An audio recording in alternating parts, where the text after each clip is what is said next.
Hello प्यारे बच्चों, तो कैसे आप सब। मैं ऐसा करता हूँ कि आप सब ठीक होंगे और खूब मन लगाकर पढ़ाई कर रहे होंगे।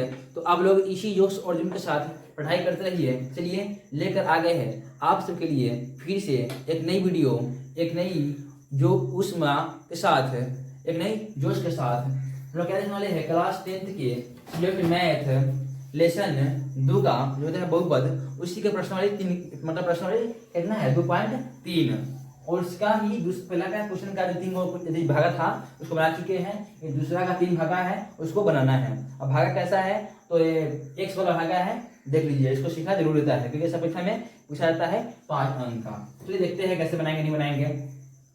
चलिए ठीक है। बोल रहा है सबसे पहले क्वेश्चन में कि पहला बहुपद दूसरे बहुपद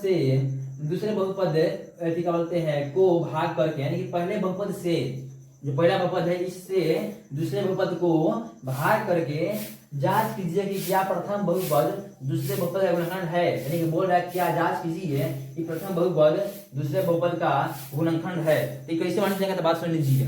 प्रथम बहुपद से दूसरा बहुपद को भाग देंगे, अगर शेषफल 0 आ जाएगा तो एक मतलब शून्यक है, शेषफल 0 नहीं आएगा तो शून्यक नहीं है। यही जांच करना है। चलिए प्रश्न बनाते हैं। क्या बोल रहा है, टी स्क्वायर -3 तो -3 इस तरह से लिख दिया हम लोग। चलिए और थोड़ा नीचे लिखते हैं क्या हम लोग लिखना पड़ता है ना। चलो अच्छा करते हैं। टी स्क्वायर -3 और फिर कितना है 2t4 प्लस में 3t cube -2t square -9t minus में 12 इतना हो चुका है। तो इसका लिखेंगे हम लोग यहाँ पे लिखेंगे, यहाँ पे लिखकर यहाँ पे लिखते हैं। चलिए देख लीजिए, टी स्क्वायर है, यहाँ पे 2t4 है, तो टी स्क्वायर से टी स्क्वायर घटेगा तो बचेगा कितना, टी स्क्वायर बचेगा, यहाँ 2 है तो 2t स्क्वायर ना, तो 2t स्क्वायर तो क्या हो जाएगा 2t4। देखिए 2t4 था, 2t कितना था 4 था, और टी स्क्वायर से भाग देना है, टी स्क्वायर से टी स्क्वायर खत्म, यानी कि स्क्वायर बचेगा 2t स्क्वायर बचेगा, तो यहाँ पे लिख दिया हूँ। तो ये हो गया। अब माइनस में प्लस वगैरह करेंगे तो लिखा थे फॉर्मूला कि माइनस प्लस क्या होता है माइनस, 3 में 2 से करेंगे तो 6, और टी स्क्वायर है तो टी स्क्वायर। चलिए अब माइनस होता प्लस, प्लस होता माइनस, दोनों कट गए आपस में। अब देखिए क्यूब वाला है या स्क्वायर वाला है, तो क्यूब वाला को लोग अलग उतारते हैं, स्क्वायर वाला को अलग उतारते हैं। स्क्वायर वाला में देख लीजिए ये 6 प्लस में है, बड़े स्क्वायर वाला यहाँ है, 2 माइनस में है, तो 6 में से 2 गया था 4, ये कितना जाएगा 4t स्क्वायर, माइनस में 9t माइनस में 12, इतना हो चुका है। चलते हैं उससे आगे। अब क्या बोल रहा है, अब टी स्क्वायर से भाग देना है 3t क्यूब को। देखिए क्यूब से काटेंगे, मतलब स्क्वायर से क्यूब काटेंगे तो बचेगा सीधे t, और t से देखिए इस तरह से है 3t क्यूब से 3t स्क्वायर से भाग देना है। 2 से 3 है ना, तो 2 से 3 काटेगा तो जो खाली बच जाएगा, खाली एक और t बच गया, और 3 और 3 यानी कि 3t। अब माइनस प्लस माइनस इसको लिख देते हैं ना, माइनस प्लस माइनस, और 3 की आई 9, और t है तो t। अब माइनस तो प्लस, प्लस होता माइनस, दोनों कट गया। अब देखिए यहाँ 9t माइनस में है, 9t प्लस में है, दोनों कट जाएगा, बचा कितना प्लस में 4t स्क्वायर, उसको हटा देते हैं, कहीं प्लस का कोई वैल्यू नहीं रहता है, मतलब प्लस पहले लिखिए या लिखिए बात एक ही होता है। -12 है तो -12 इतना हो चुका है।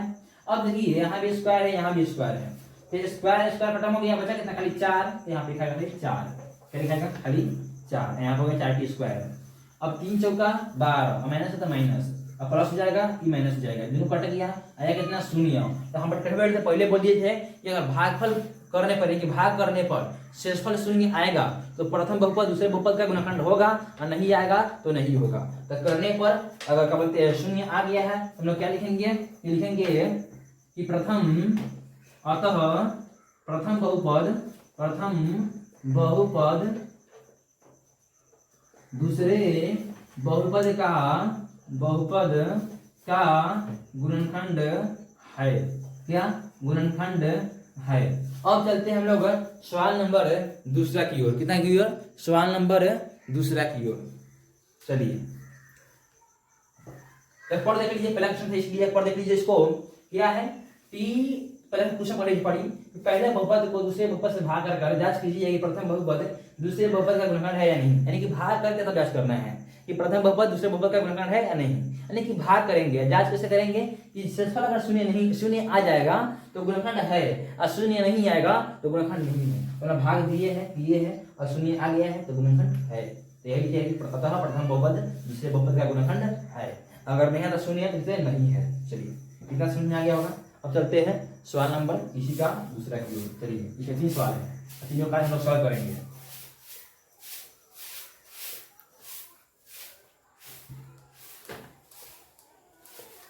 देखिए दूसरा नंबर क्वेश्चन क्या बोल रहा है।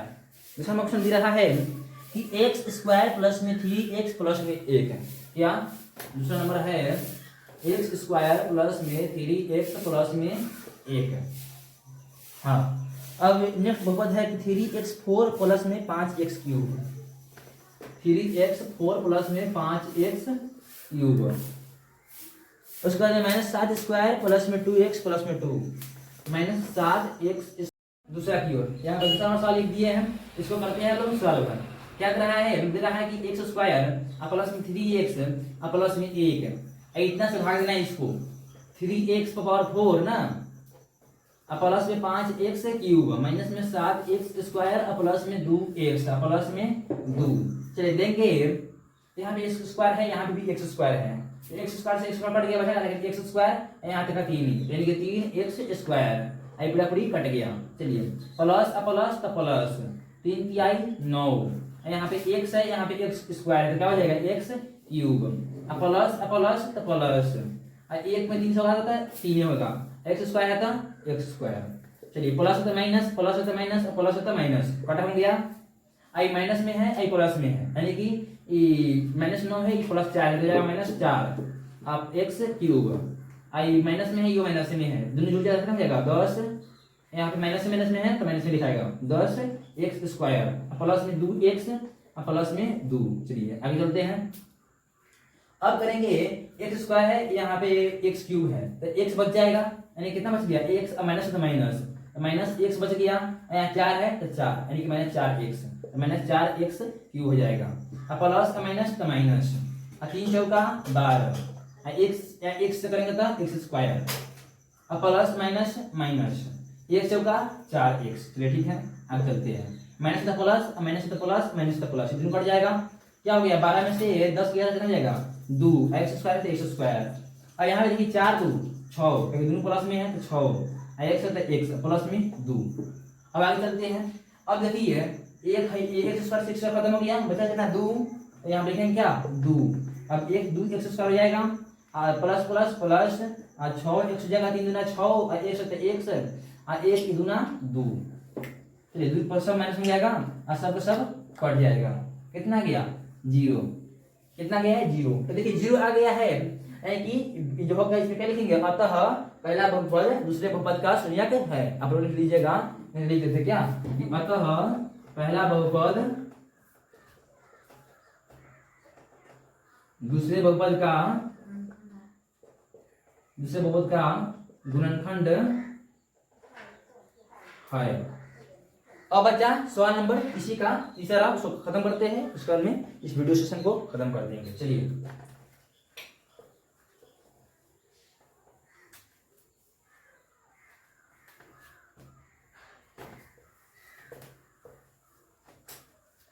क्वेश्चन क्या बोल रहा है कि एक्स स्क्वायर बने x cube minus 3x plus में 1। क्या इसमें लिखते हैं, क्या बोल रहा है तीसरा में कि x cube minus 3x plus में 1 और दूसरा बोल रहा है कि x power 5 minus 4x cube plus में एक्स स्क्वायर प्लस में 3x प्लस में 1।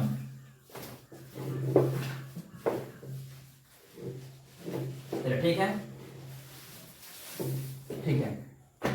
अब देखिए क्या करेंगे, भाग देंगे। देखिए x cube minus 3x plus में 1, यहाँ x 5 और minus 4x square cube plus में x स्क्वायर प्लस में कितना है 3x प्लस में 1। चलिए करते हैं।